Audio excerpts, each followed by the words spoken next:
The NFL is gay. It is super duper gay. It is Liberace level gay. And that is not my opinion. Well, that is my opinion, actually. But what I'm saying is it's not my opinion. It is my opinion because the NFL says that it is true. And I'm not saying that the NFL is lame or stupid or, well, I actually am saying that the NFL is lame and stupid, but I'm not using the word gay to mean lame and stupid like people do in middle school or anything like that. I want to be very clear. I am saying the NFL is gay in the narrow sense of men who are sexually attracted to men because that's what the National Football League tells me that it is. And not to be outdone, Kermit the Frog is gay as well. And a British man is now a Korean. I'm Michael Knowles. This is The Michael Knowles Show.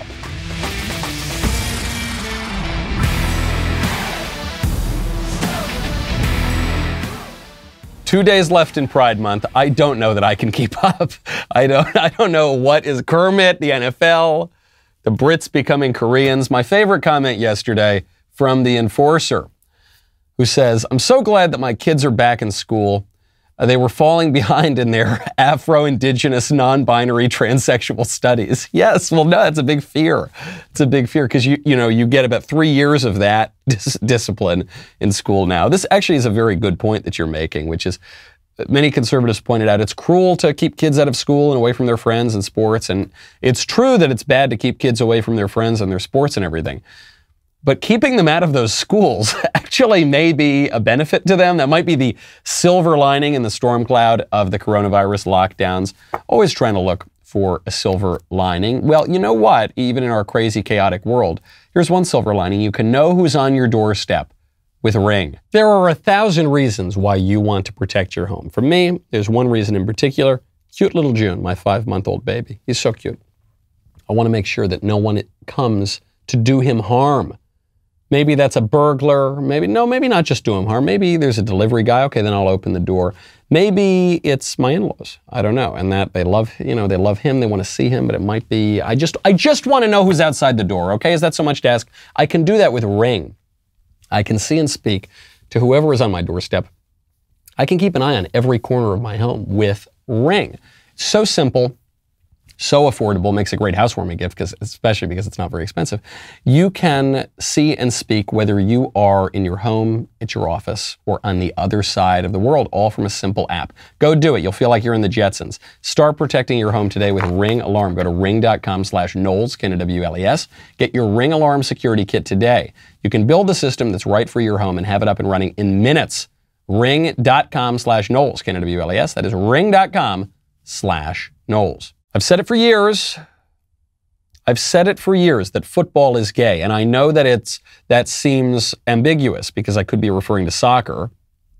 But I could be referring to the NFL. And people thought I was being insulting. They thought that I was, I'm not. I'm trying to be very specific. And the NFL has just proven me right yet again. NFL coming out with a very important commercial describing itself, identifying itself as gay.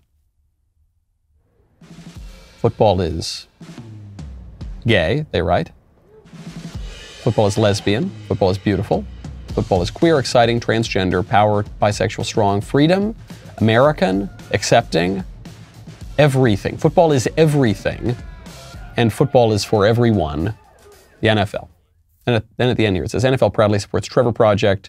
LGBT youth with at least one accepting adult have 40% lower risk of attempting suicide. Go to the trevorproject.org. Okay. First of all, this tactic here at the end is the tactic of an abusive husband.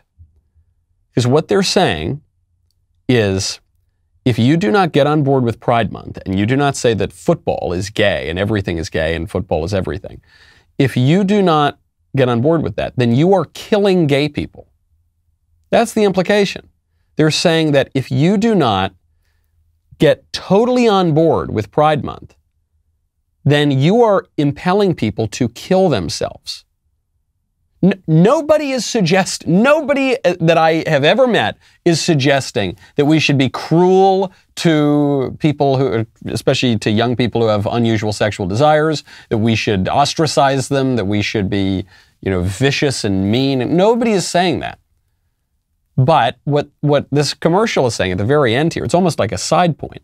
They're saying if you do not 100% give into a very left-wing vision of sex that includes transgender, if you won't trans the kids, I'm going to kill myself. You're going to make me kill myself. Why do you make me do this? I love you so much. This is the language and the rhetoric of an abuser. And the left is abusing this country and using all the same manipulative tactics. But zoom out a little bit.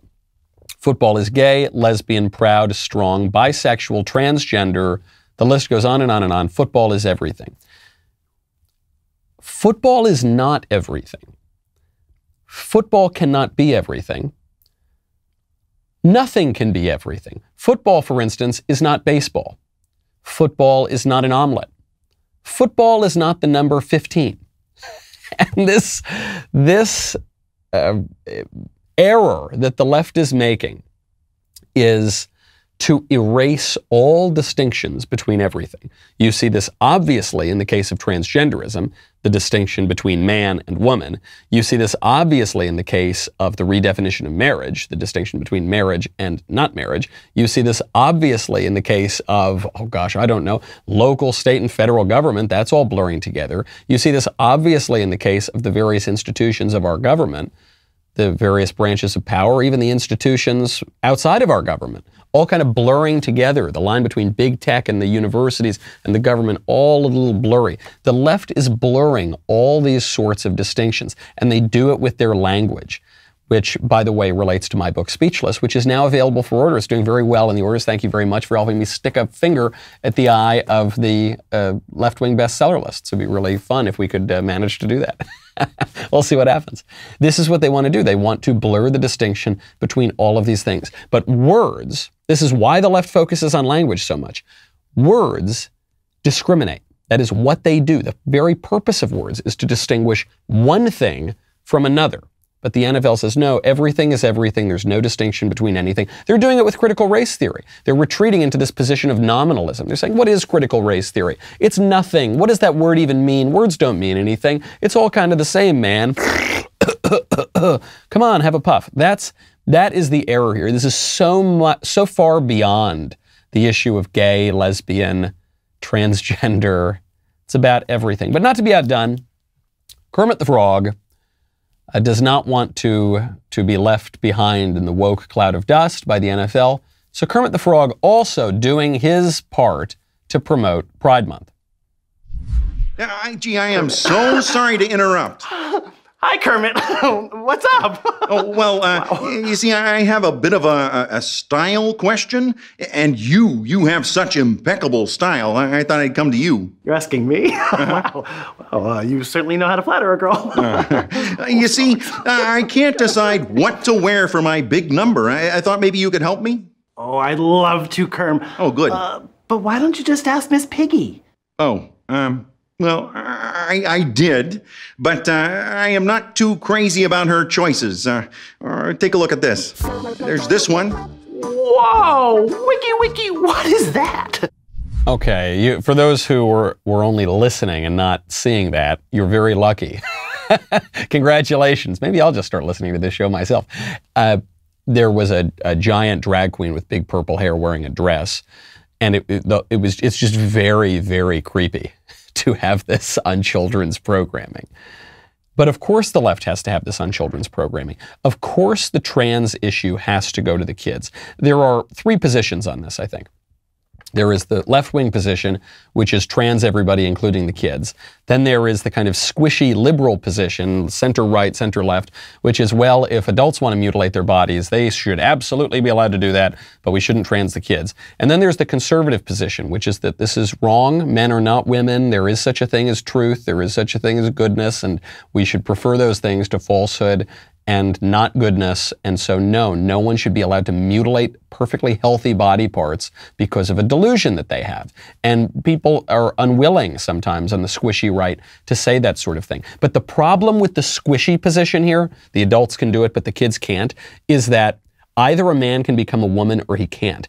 And if a man can become a woman, then it actually would be better to do that before puberty sets in, right? That is the left-wing argument on it, and it makes sense if you accept the premise that a man can become a woman. So certainly and even beyond that, beyond the question of consent, if we're saying that it's good for a man to become a woman if he feels that he is a woman, then this question of consent goes away. The issue with transing the kids, the squishy people believe, is that kids can't consent. But we're already establishing that it is a good thing for men who think they're women to become women. And so children have decisions made for them for their best on their behalf by their parents all the time. So there's no reason that transing the kids wouldn't be one of them. You can't, if you stand in the middle of the road, especially on an issue like this, you are going to get hit by a bus. And the left pushes this stuff in front of kids in no small part because kids' brains are squishy. Kind of like those other Republicans. Kids' brains are very malleable. Kids' brains are easily influenced by what they see, particularly what they see on television. If anyone who's ever put a kid in front of a TV knows, their brains just turn off. They start drooling, they start looking, they quiet down, which is very convenient. So the left has to push this stuff on kids through the schools, through the mainstream media, through these television shows, all over the place. And the conservatives are standing up against it. But if we don't get some of those people on the center right to come with us as well, we're just not going to have the political power to stop it. Anyone with 2 brain cells and a modicum of common sense can look at this and say, this is ghastly. Get this away from the kids. Unfortunately, even the conservatives of the Supreme Court do not appear to have the basic common sense that says a man shouldn't go into the ladies' room. Yesterday, we got word from the Supreme Court that they are turning down the opportunity to reverse a lower court ruling that forces a school to let men, little boys, students who are men, into the women's room. It's a little bit complicated because the court didn't rule on the case. They refused to hear the case, which upholds the lower court ruling, which says that there's a constitutional right for dudes to go into the women's room. The court declined to hear the case of Gavin Grimm, who is a Virginia female student who identifies as a boy. So it's this girl who is pretending to be a boy who sued the Gloucester County School Board for stating that restrooms were limited to the corresponding biological genders. Thank goodness we got Amy Barrett on the court. Oh, thank goodness we got Kavanaugh on the court. By the way, thank goodness we got Gorsuch on the court. Gorsuch has been one of the worst people on these issues. All of these people told me they were originalists. Amy Barrett, when she was up for the position, said she was an originalist. Neil Gorsuch said he was an originalist. Thankfully, Thomas and Alito held the line, but they dissented. It didn't do very much. The others were not. So if originalism means that there is a constitutional right for boys to use the girls' room, I'm not sure. I assume the founding fathers and the framers are rolling over in their graves at that suggestion. But if that's what originalism means, I guess I'm not an originalist. I always thought I was kind of an originalist, but I don't think I am. If originalism means pretending that the Constitution guarantees a man's right to go do what he wants to do in the women's room, it's obviously not true. Why did the court punt on this case? I don't think that Amy Barrett and Kavanaugh and Roberts is a lost cause and Gorsuch, I don't think that they punted necessarily because of their deeply principled position. I suspect they punted because of their cowardice. I suspect they punted because this is a very tricky issue and it's unpopular, and so they just don't want to deal with it. They don't want their hands on it. And it actually has the further effect of now enshrining this as law without anyone passing a law for it. And this is how the liberal establishment holds power. Okay? When the liberal establishment wants to defend something that is very, very unpopular, that you know that people are going to come out and vote against if it's put up to a vote, they just have the court do it for them. Because the court is not accountable to the people, and they'll give sort of protection. Now the court will get good coverage in the media. They'll have the institutions backing them up. But this is what the liberal establishment does. They rely on the court to do their dirty work. They did the same with same-sex marriage. The idea of redefining marriage was deeply, deeply unpopular. When it was put on the ballot in California, of all places, it was shot down. And it was in particular unpopular among a core constituency of the Democratic Party, which would be black voters. So because the liberal establishment, which wanted to redefine marriage, because they had been pushing this through television shows like Will and Grace, they had been pushing this through the curricula, they had been pushing this through the courts, though it hadn't gone very far. They had been trying to do it through the electoral means, but that didn't work. So because it wasn't working, they just went in and had the romantic poet Anthony Kennedy on the Supreme Court redefine marriage. They did this with abortion. Abortion, some states were legalizing it, other states were pushing back against it. Right now, there's no question about it. If it were put up to a vote, if the Supreme Court had not invented the fictional constitutional right to abortion, there is no question that a huge number of states in this country would outlaw abortion. Actually, a lot of states have a provision now in their law that if Roe v. Wade is overturned, abortion is automatically criminalized in the state. So they did that. The court just had to do it on behalf of the liberal establishment. And the same thing is true of affirmative action, also known as anti-white racism and often anti-Asian racism.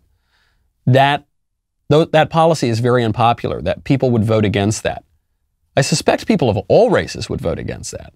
But certainly whites and Asians, who are being now legally discriminated against, would vote against that.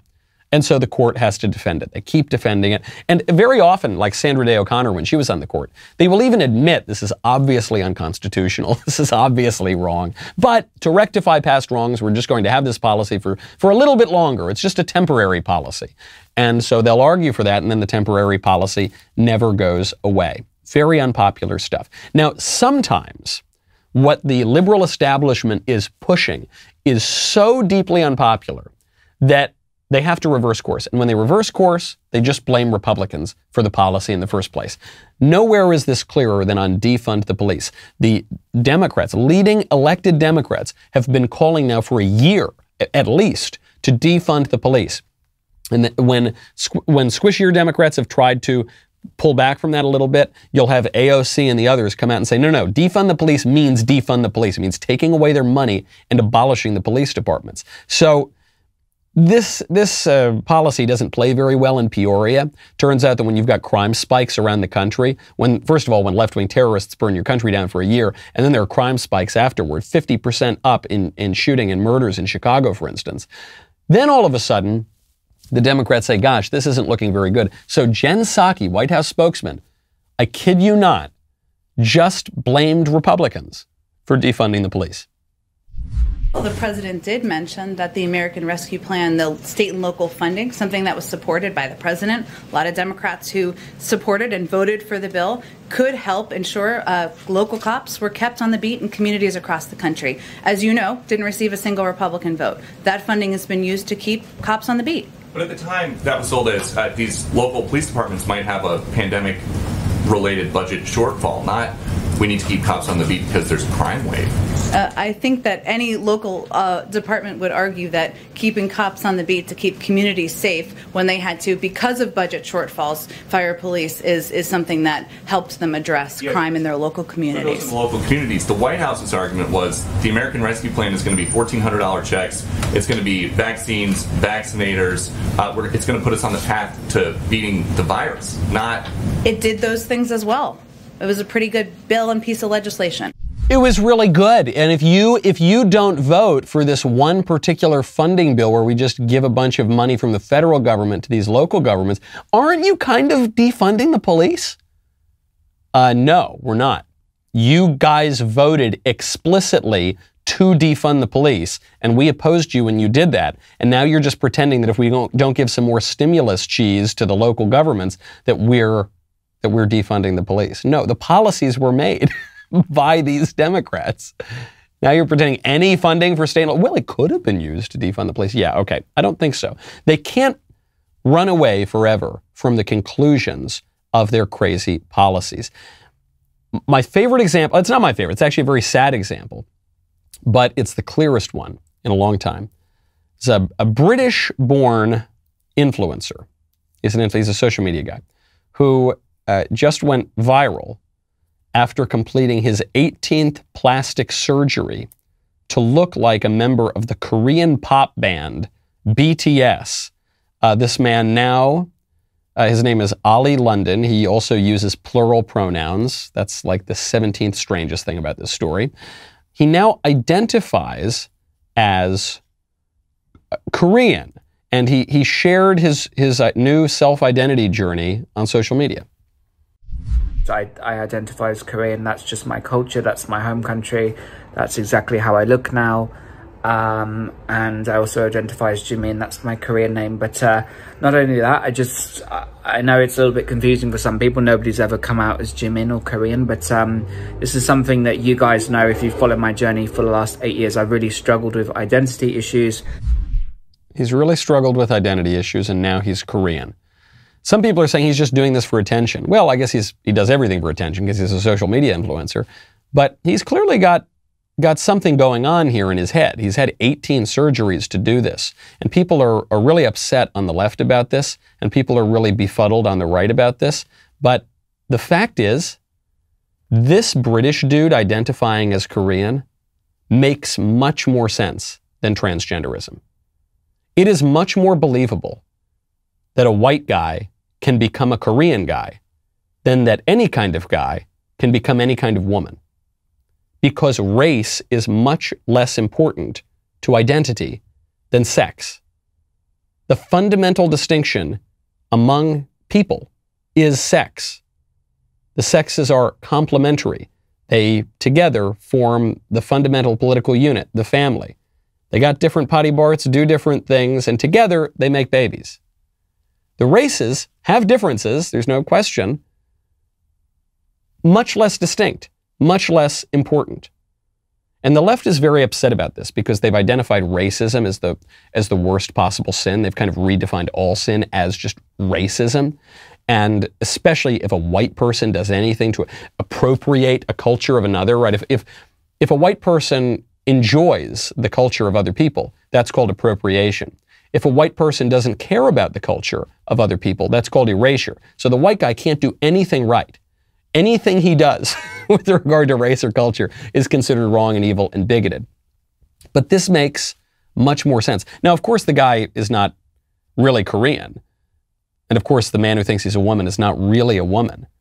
But if you accept the logic of transgenderism, you certainly must accept that this guy is Korean. And he's obviously got identity issues. We've all got identity issues these days.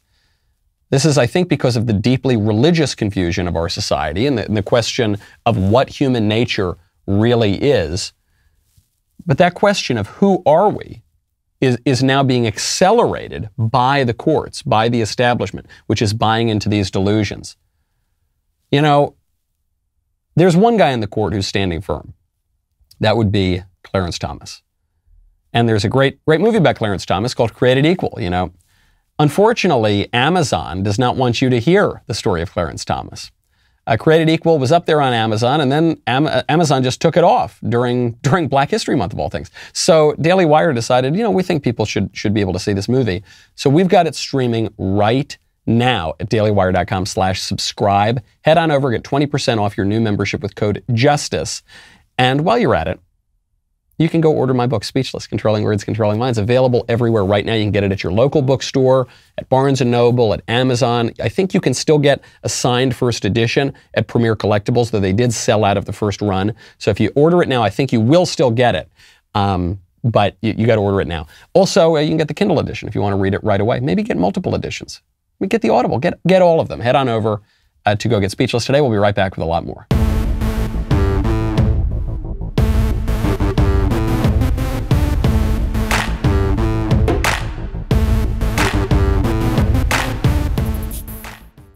The liberal regime, which does not operate like we thought it did, you know, it does not operate like they told us, I am a bill up on Capitol Hill, and like they taught us when they used to teach civics. The regime operates a little bit differently. The administrative government, the agencies that are unaccountable to anyone, control a huge portion of political power in this country in tandem with, of course, the other institutions, the universities, big tech. woke corporations, the media, all sorts of things. Well, now we've got a report from Tucker Carlson that he has definitive proof that the NSA, once known as no such agency, National Security Agency, is spying on him. But it's not just political protesters the government is spying on. Yesterday, we heard from a whistleblower within the U.S. government who reached out to warn us that the NSA, the National Security Agency, is monitoring our electronic communications and is planning to leak them in an attempt to take the show off the air. Now, that's a shocking claim, and ordinarily we'd be skeptical of it. It's illegal for the NSA to spy on American citizens. It's a crime. It's not a third world country. Things like that should not happen in America. But unfortunately, they do happen, and in this case, they did happen. The whistleblower, who is in a position to know, repeated back to us information about a story that we are working on that could have only come directly from my texts and emails. There's no other possible source for that information, period.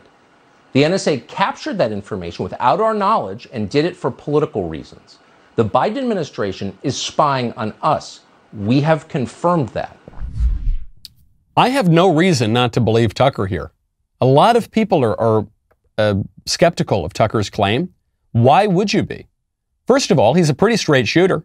The guy is a straight shooter, especially when it comes to people on television. He's one of the best, if not the best. And is your claim that the NSA wouldn't do this sort of thing? They already do. They're spying on everybody. They are intercepting virtually all the data that are going around the internet in the United States. And we know in many cases, the intelligence community has been weaponized against opponents of the dominant liberal regime. This happened in 2016. Do you remember? The FBI was weaponized to spy on the Trump campaign. And they never let up. The intelligence community kept going after Donald Trump for the entirety of his presidency. They tried to get him on this, they tried to get him on that. They tried to get him on Russia, they tried to get him on Ukraine. Russia and Ukraine are at war with one another, but somehow Trump was colluding with both. They try to get him on anything, and they'll use any tactic to do it. We've had reports out during the Obama administration that the agencies were spying on other journalists at conservative outlets. You know that the IRS was weaponized against conservatives during the Tea Party movement. This happens all the time. The conspiracy theory is that somehow this whistleblower got Tucker Carlson's texts through some other means. Of course, it's so obvious. Unless Tucker is just completely fabricating the whole episode, which I don't think that he is, then this should worry everyone. And there's a kind of irony here because do you remember, this is actually, I think, emblematic of the broader shift in politics. During the early 2000s, during the Bush years, Republicans were the defenders of the national security state. Republicans were defenders of the intelligence community. Gone back and forth over the years. Who's defending the CIA? Who's defending the FBI? Is it Republicans? Is it Democrats? But now I think it is pretty clear. It's obvious. The Republicans, the conservatives, are treated as dissidents in the liberal regime. They are. If you go out and burn down a city on behalf of the left, you will be let off the hook.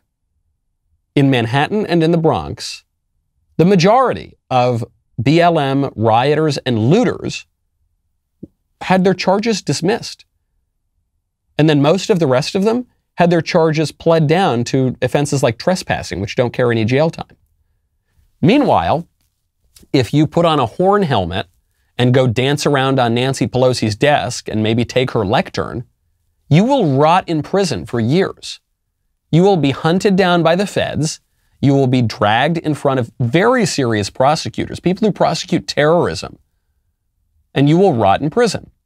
Because the left burning down the country, even though they killed many more people, even though they caused far more damage, even though they threatened more government buildings, and certainly way more private businesses, they are ideologically aligned with the regime. And the right-wingers are not. And the people in the horn helmets or whatever and dancing on the desk are not. And so there's going to be a different standard here. So it's just very strange for conservatives to be defending the national security state.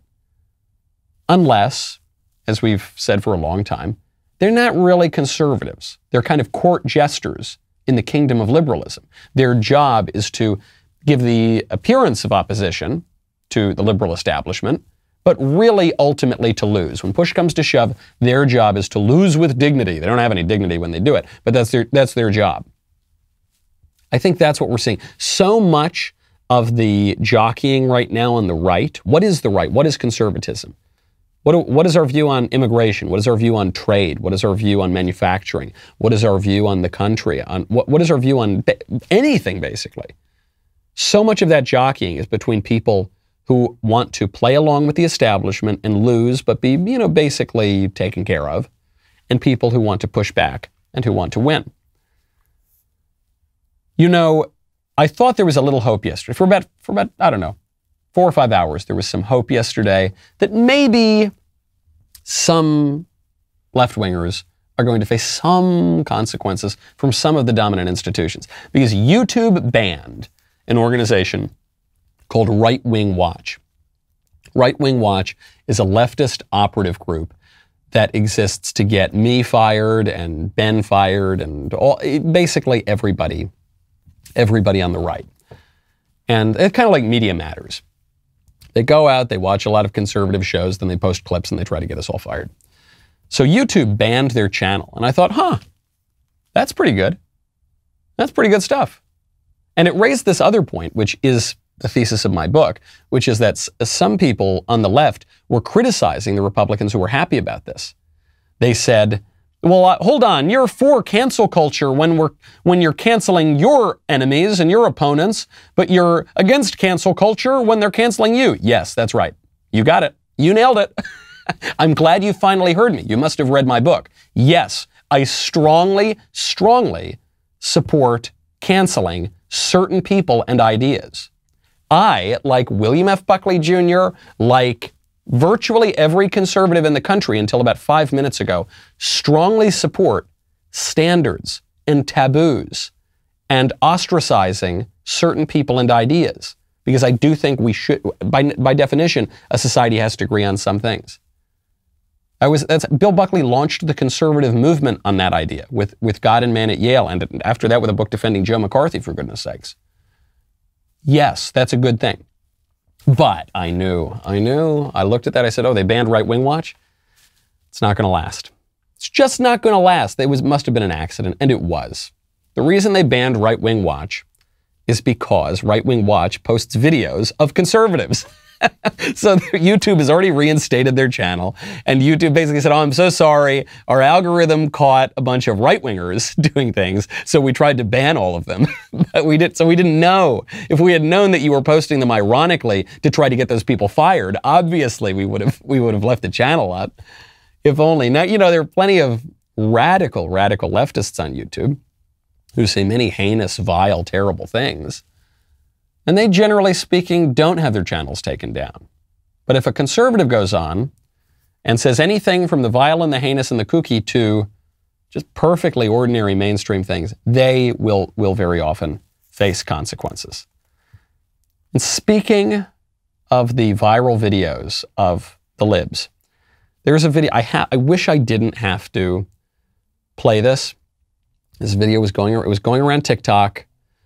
And I thought, in a month that is already full of a lot of really weird videos where you've got frogs talking to men who are identifying as women, and you've got the NFL identifying as gay and transgender, and you've got British people identifying as Koreans, I thought, I must have seen it all, right? But I hadn't, because some lib guy decided to do a little dance and do a little song number about how he's waxed and vaxxed, but still wearing a mask.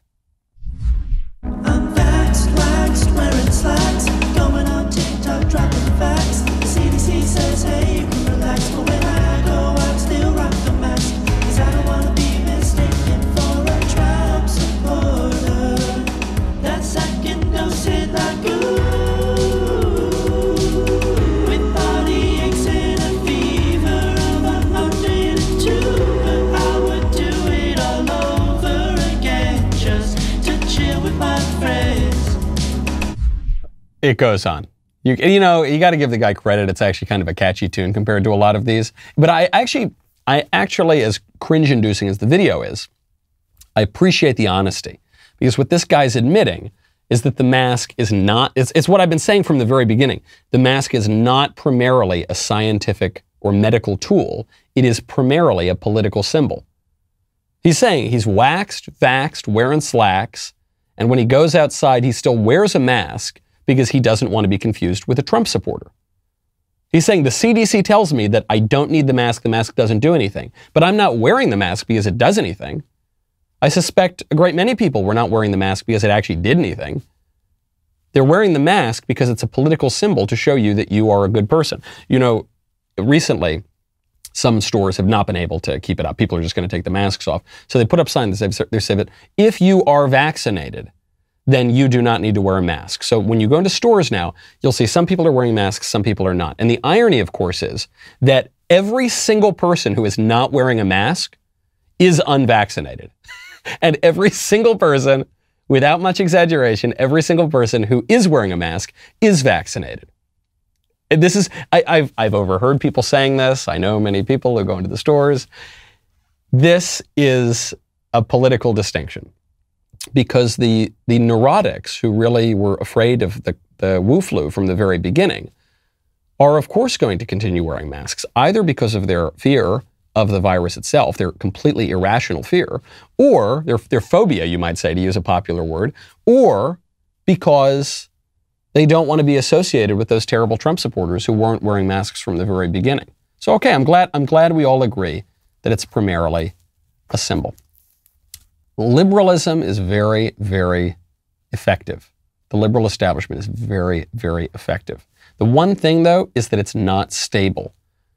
The liberalism that we're seeing around us is of the pull down the statues variety. So the revolution will always come for its own. And Whoopi Goldberg just pointed this out.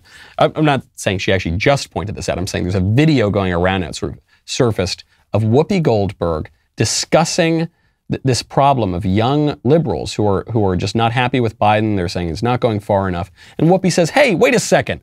Come on, we were the revolutionaries in our day. How come you're coming after us now? We did our part. Why are you so ungrateful? Look at what's happening with the Democrats. You have two existing bodies. You got the new woke party, that movement, and then you got the establishment. And they're eating each other alive. You know what? That's the truth. That is not so. It is not so. Stop listening to the media who is leading you in a direction that is bull. That's what you're hearing. The way they talk about Joe Biden, they're like, I cannot stand this. The establishment. I'm sorry, that might be the VP. I don't want to bag.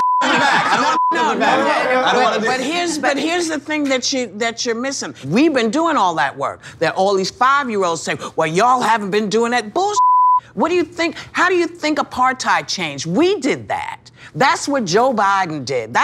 Nobody does everything the way you want them to do it. But do not put down the people whose shoulders you're standing on. You are standing on our shoulders, and we are holding the line. And for people to say, you're an uninspiring. What are you inspiring? Actually, a very conservative point. So Whoopi Goldberg says, she's yelling at some young lib, and she says, how dare you say that we aren't going fast enough or far enough? How dare you? You're standing on the shoulders of people who are doing a lot of great work. How do you think apartheid ended? We did that. So Whoopi Goldberg identifies as ending apartheid.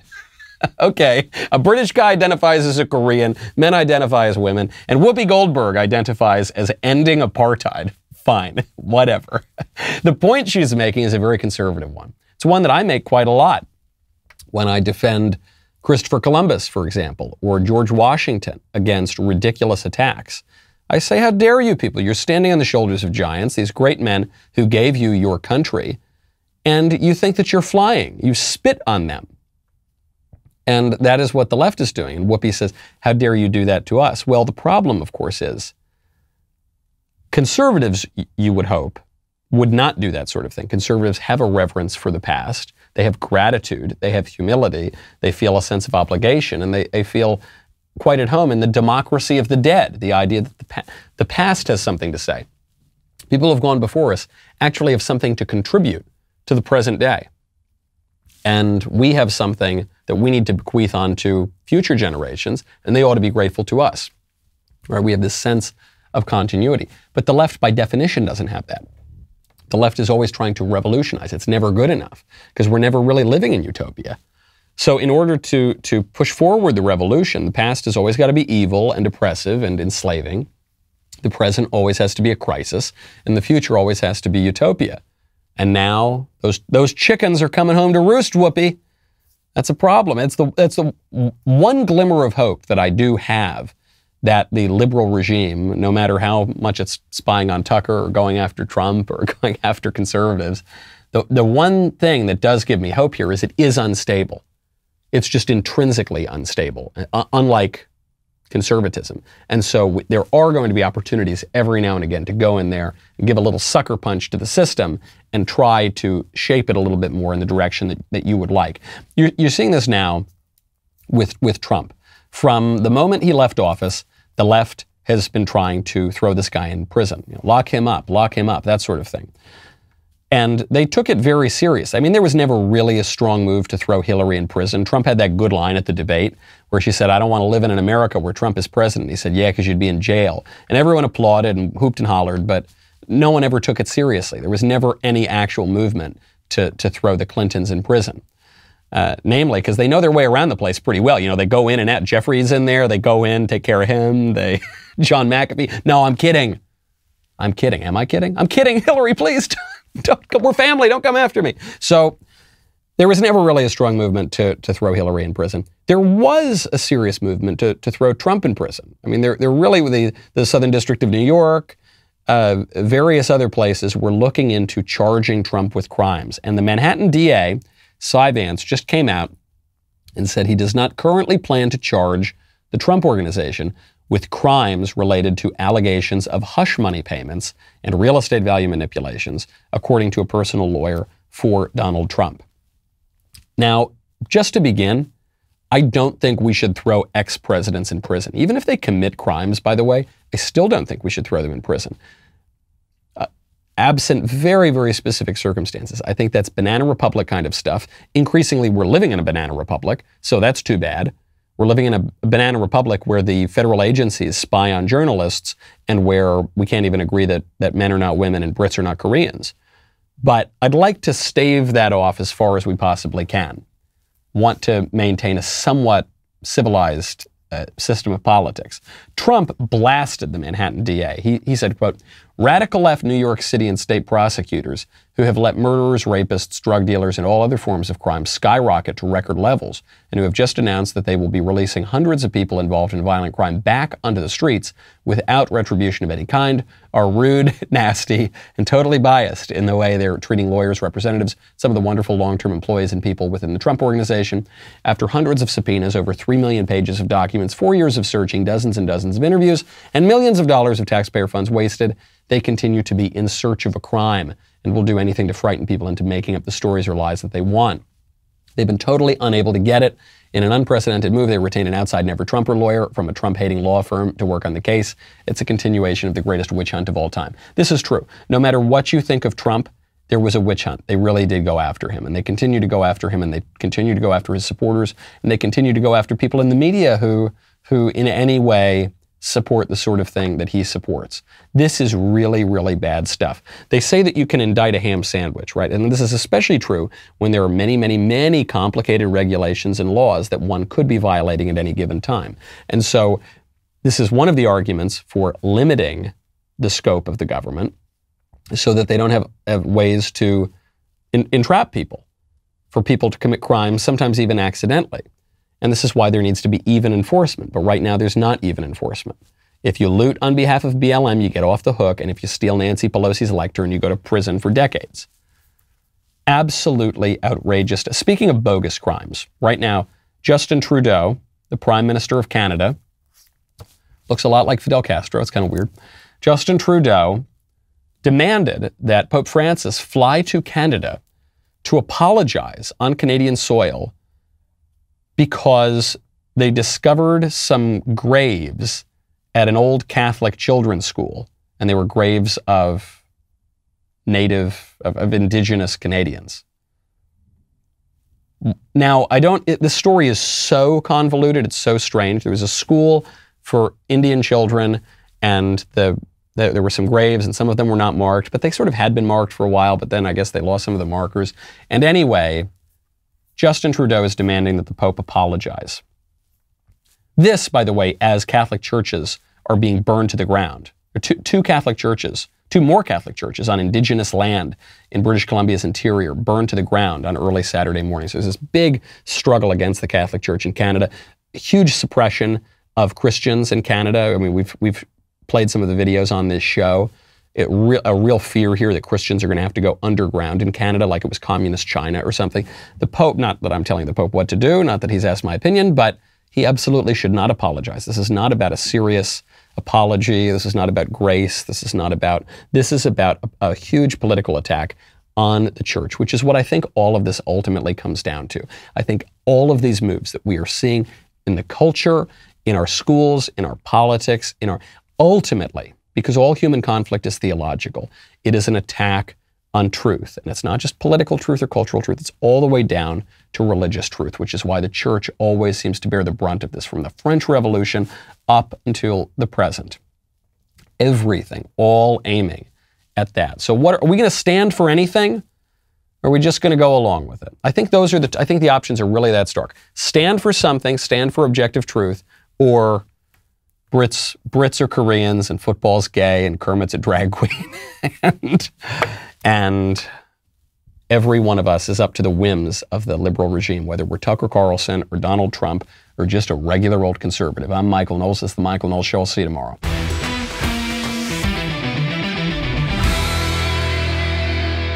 The Michael Knowles Show is produced by Ben Davies. Executive producer, Jeremy Boring. Our technical director is Austin Stevens. Supervising producers, Mathis Glover and Robert Sterling. Production manager, Pavel Vidovsky. Editor and associate producer, Danny D'Amico. Audio mixer, Mike Coromina. Hair and makeup by Nika Geneva. And production coordinator, McKenna Waters. The Michael Knowles Show is a Daily Wire production. Copyright Daily Wire 2021. Today on The Ben Shapiro Show, California extends its travel ban on state employees to red states with 105 million American citizens. Gwen Berry milks her anti-American moment for all it's worth, and the Supreme Court decides to leave girls unprotected in their locker rooms. That's today on The Ben Shapiro Show. Give it a listen.